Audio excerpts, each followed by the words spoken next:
Friends, எல்லாருக்கும் வணக்கம். வாராகி அம்மன் போற்றி. முக்கியமாக பஞ்சமி நாளில் வாராகியை பற்றி நீங்கள் நிறைய தெரிஞ்சிருப்பீங்க. பஞ்சமி நாளில் வாராகி அம்மனை நீங்கள் வழிபாடு செய்யுங்க. அப்படி செஞ்சீங்கன்னா உங்களோட கஷ்டம் எந்த பிரச்சனை இருந்தாலும் சரி, அந்த வாராகி மேலே பாரத்தை போட்டு நீங்கள் வழிபாடு செஞ்சு பாருங்களேன். உங்கள் வாழ்க்கையில் நிறைய மாற்றங்களை நீங்களே தெரிஞ்சுக்குவீங்க.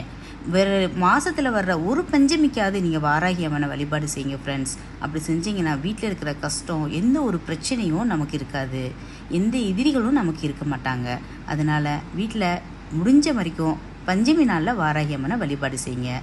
நன்மைகள் பல பெறுங்க. வாங்க பூஜையை பார்ப்போம். வாராகி அம்மனை பற்றி நீங்கள் இன்னும் கொஞ்சம் விஷயங்கள் தெரிஞ்சுக்கிறணும். என்னன்ட்டுனா, ஒரு 5 பஞ்சமி, ஏன்னா பஞ்சமி நாயி தான் வாராகின்னு சொல்கிறாங்க. ஸோ ஒரு 5 பஞ்சமி நீங்கள் வாராகியை நல்ல சாமி நீங்கள் கும்பிட்டு பாருங்களேன். கும்பிட்டிங்கன்னா உங்கள் வாழ்க்கையில் எவ்வளோ ஒரு அற்புதம் நடக்கும்னு நீங்கள் பாருங்கள். நல்ல அற்புதம் நடக்கும். நானும் செஞ்சு பார்த்துருக்கேன். எனக்கும் வாழ்க்கையில் நிறைய மாற்றங்கள் நடந்திருக்குது. அதை தான் உங்கள்கிட்ட நான் சொல்கிறேன். நீங்கள் ஃபாலோ பண்ணுங்கள். Okay friends?